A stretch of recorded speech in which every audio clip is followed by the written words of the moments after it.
I never really thought that rugby league was going to be a career for me, but back then it was, like... When you were at the Bulldogs, obviously you played with some great players, Terry Lamb being one of them. Was he someone you looked up to before you got there? Like, was he everything that you thought he was and then he lived up to when you got to the Bulldogs? It's funny because, they're great players, watching them on TV and that, but when you get to spend every day with them and see what they do and, why they are great players, that, they put in so much, they do extras, they just go above and beyond. And he was a great leader. For me, Terry's probably the best player I've ever played with, week in, week out, club player. Unbelievable, he was just a great leader as well. He didn't say too much at times. He was more of an action man.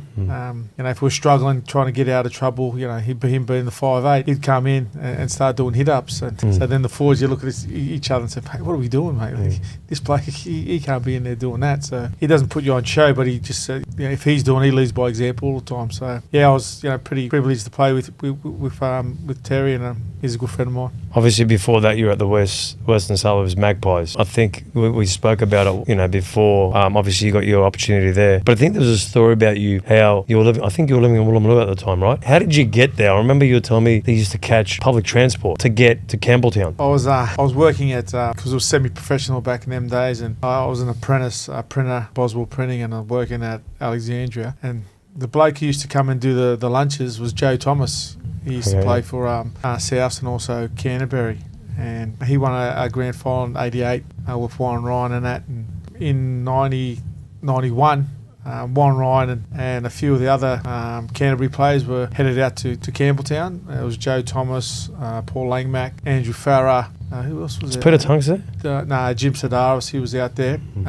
Terry Hill was coming out there. So Joe was always into me at lunchtimes to go, mate, if you want to learn something, come out to Campbelltown and you'll learn something from a great coach like Warren Ryan. And I was at South at the time and I had an option in my favour to stay, but I thought it was going to be more beneficial for my career to get to learn from from Warren Ryan and also all them other players there like Paul Langmack and Joey Thomas and Paris.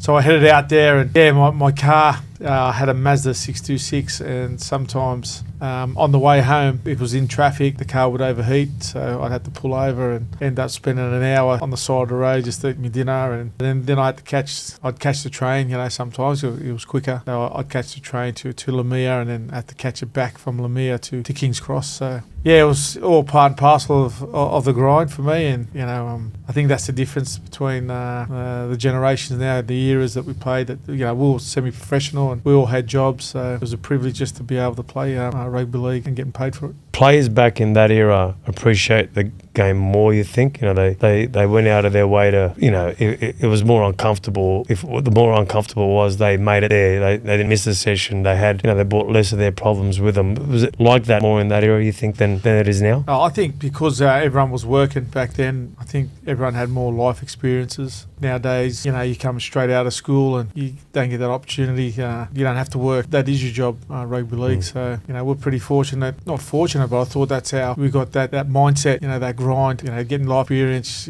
learning all. Everyone, it happens to everyone. Even the reserve grades now, that they still going through it. If you're not in the top 30, they're still working part-time. So, it's hard for them as well, working and trying to get to training all the time. And sometimes they're making more money by working. So they've got to balance up. Which way do I want to go? Do I want to keep playing because they're a bee's knee off playing first grades, but they're making more money having a trade, So it's hard for them. It's a dilemma. Well, back in your day, did you go, fuck, I'm going all in? No, I never. I was very fortunate. I never really thought that rugby league was going to be a career for me. But back then, it was just different. It was a different era then. Getting to train with the first graders, you're so starstruck, and you come to training, you roll in, all grades will be training together. So the 21s, reserve grade, first grade. So, and if a first grader spoke to you or said something, up, boy, shit yourself, and you just bounce and do it, So, but now it's full time and they're in the system, so they're getting used to it, and it's different. It's different. It's heaps different.